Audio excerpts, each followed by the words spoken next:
অনেক অনেক দিন আগে রায়নগর নামে একটি ছোট্ট গ্রামে মীরা নামের এক সহজ সরল এবং দয়ালু গৃহবধূ তার স্বামী মাধবের সাথে ছোট্ট একটা কুঁড়ে ঘরে থাকত।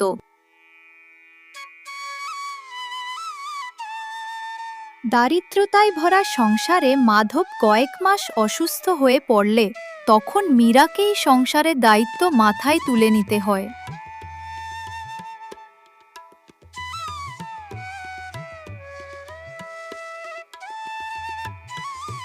এমনিতেই মীরা ছিল খুবই পরিশ্রমী একটি মেয়ে। সে সংসারের সচ্ছলতা ফিরিয়ে আনতে দিন রাত পরিশ্রম করে এবং পাশাপাশি মাধবের সেবা যত্ন করে।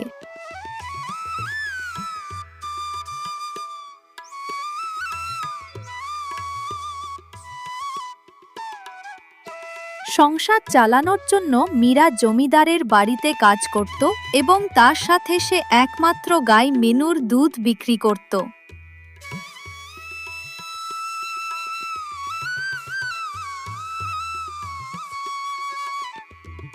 কিন্তু এতে তাদের সংসারের কোনো রকম উন্নতি হচ্ছিল না। একদিন মীরা ঠিক করল সে শহরে গিয়ে কিছু একটা দোকান দেবে। যেহেতু সে ভালো রান্না করতে পারে তাই খাবারের ছোট্ট একটা হোটেল খুলবে।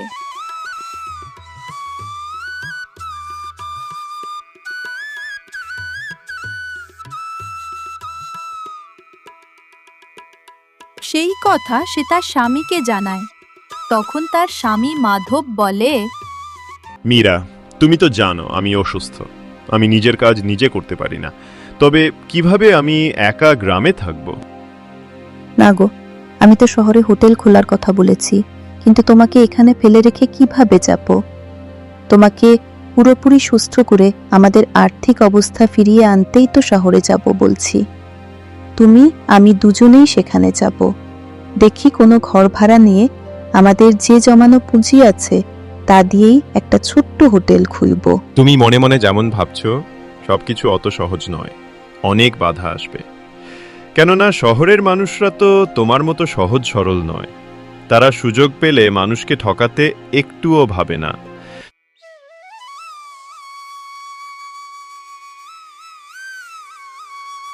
না গো, কিচ্ছু হবে না, তুমি অত ভেবো না। আমি পরিশ্রম ও বুদ্ধির সাথে কাজ করে যাব। ঈশ্বর ঠিক আমাদের সঙ্গে থাকবে, তুমি দেখে নিও। তাছাড়া শুনেছি শহরে নাকি অনেক বড় বড় ডাক্তারবাবু থাকেন। তোমাকে একজন বড় ডাক্তার দেখিয়ে সুস্থ করে তুলতে হবে। তারপর আমরা আবার গ্রামে ফিরে আসব। ঠিক আছে, তাহলে আমরা আমাদের গাই মিনুকে পাশের বাড়িতে কিছুদিনের জন্য রেখে দিয়ে যাব। তাতে ওর কোনো অসুবিধা হবে না। আমরা আর দেরি না করে কালকেই শহরের উদ্দেশ্যে বেরিয়ে পড়ব। সবকিছু ঠিকঠাক হয়ে গেলে তখন আবার গ্রামে ফিরে আসব।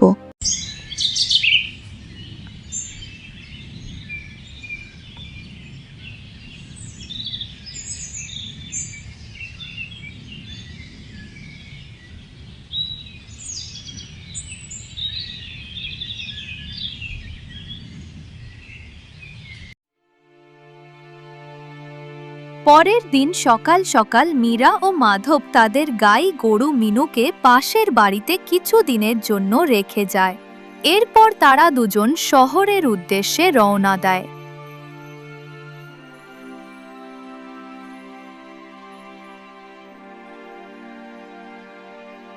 তারা শহরে পৌঁছানোর পর সেখানে থাকার জন্য ঘর খুঁজতে থাকে। তারা অনেক খোঁজাখুঁজি করেও তাদের সামর্থ্য অনুযায়ী একটা ঘরও ভাড়া পায় না। অবশেষে তারা দুজন হতাশ হয়ে পড়ে। তখনই তাদের সামনে দিয়ে যাওয়ার সময় একজন বৃদ্ধ লোক হঠাৎ করেই মাথা ঘুরে পড়ে যায়। তারা লোকটিকে ধরে তোলে এবং শহরে আসার কথা বলে। তখন বৃদ্ধ লোকটি তাদের বলে, মা, আমার সন্তানরা বিদেশে বড় চাকরি করে। আমাকে দেখার মতন বাড়িতে কেউই নেই। তাই দিন দিন আমার শরীর খুবই খারাপ হয়ে যাচ্ছে। আমার বিশাল বড় বাড়িতে শুধুমাত্র আমি একাই থাকি। তোমরা চাইলে আমার বাড়িতে থাকতে পারো। আমার তো কোনো মেয়ে নেই, তাই আজ থেকে তুমিই আমার মেয়ে। এসো, তোমরা আমার সাথে আমার বাড়িতে এসো। এরপর তারা বৃদ্ধের বাড়িতে এসে উপস্থিত হয়। এরপর বৃদ্ধ মীরাকে বলে, মা, আজ থেকে তোমাদের যতদিন ইচ্ছা তোমরা আমার বাড়িতে থাকতে পারো। তুমি আমাকে তোমার বাবার মতো ভাবতে পারো। আজকে যা হোক করে অল্প কিছু রান্না করে রেখেছিলাম, তোমরা খেয়ে নাও। ঠিক আছে বাবা, তাহলে আমরা সবাই মিলে একসাথে খেয়ে নিই, আর পরের দিন থেকে তুমি বিশ্রাম নেবে, আমি সব কাজ করে নেব।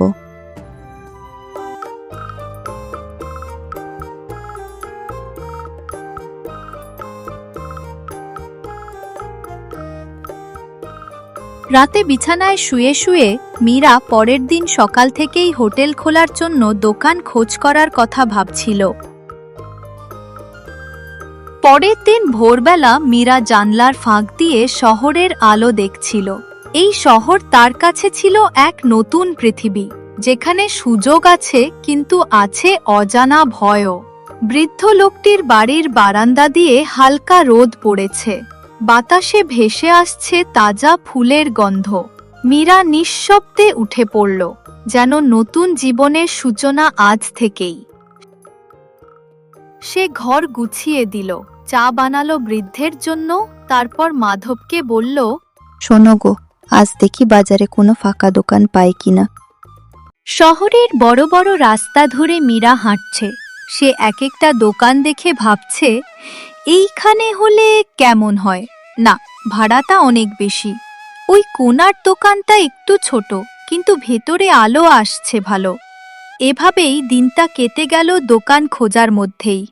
মীরা কিছুটা ক্লান্ত, তবুও চোখে একটা আলোর ঝিলিক, কারণ সে জানে শুরুটা সবসময় কঠিন হয়।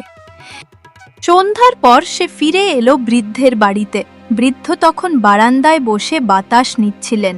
তিনি হেসে বললেন, মা, তোমার মুখের ক্লান্তি দেখে বুঝতে পারছি দিনটা সহজ ছিল না। কিন্তু মনে রেখো, পরিশ্রম কখনো ব্যর্থ যায় না। হ্যাঁ বাবা, আমি আজ অনেক জায়গা দেখেছি, কাওয়াল আবার যাব, হয়তো ঈশ্বর আমাদের পথ দেখাবেন। রাতে বিছানায় শুয়ে মীরা আকাশের দিকে তাকিয়ে ভাবছিল, ঈশ্বর, তুমি যদি একটু দয়া করো, আমি এই শহরেও নিজের জায়গা করে নেব। তার চোখের কোণে এক ফোঁটা জল জমে উঠল, কিন্তু মুখে দৃঢ়তা, কারণ মীরা জানে হাল ছাড়া মানে জীবন ছাড়া।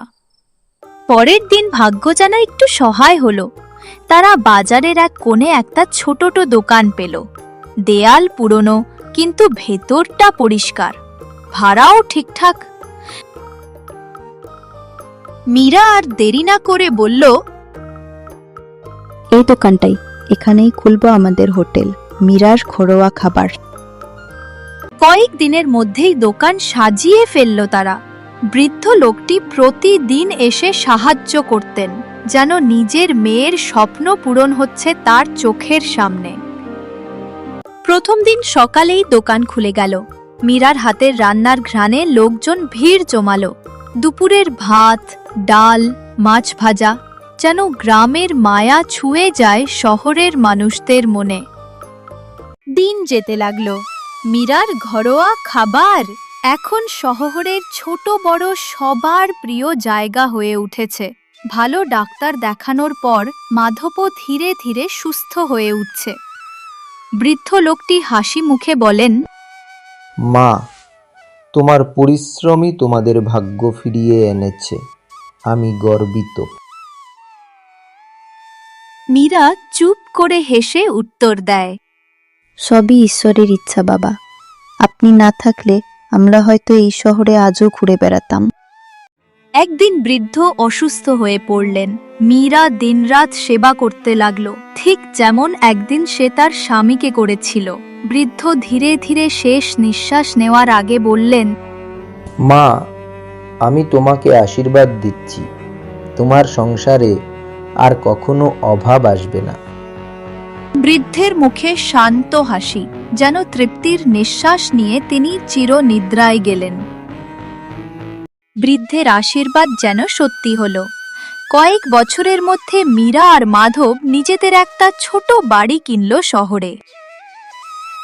তাদের হোটেল এখন বড় রেস্টুরেন্টে পরিণত হয়েছে। লোকেরা এখন বলে মীরার হাতে জাদু আছে। এভাবেই এক সাধারণ গ্রামের মেয়ে পরিশ্রম, সততা আর ভালোবাসা দিয়ে নিজের ভাগ্য লিখে নিল নতুন করে। তার জীবনের প্রতিটি কষ্টই তাকে তৈরি করেছে আরও শক্ত, আরও উজ্জ্বল। মীরা এখনো বলে, মানুষ যদি মন থেকে চায় আর পরিশ্রম করে তবে ভাগ্য একদিন নত হয়। এই গল্প আমাদের শেখায় অভাবের চেয়ে বড় হলো সাহস, আর মানুষের হৃদয়ের চেয়ে বড় কোনো আশ্রয় নেই। শেষ। মিষ্টি বন্ধুরা, তোমরা ভিডিওটিতে একটা লাইক দিয়ে তোমাদের সুন্দর সুন্দর মতামতগুলি কমেন্টে অবশ্যই জানাবেন। ভিডিওটা দেখে ভালো খারাপ যেমন লাগলো সেটা কমেন্টে লিখে জানাও, তাহলে আমরাও বুঝতে পারবো তোমাদের মতামত।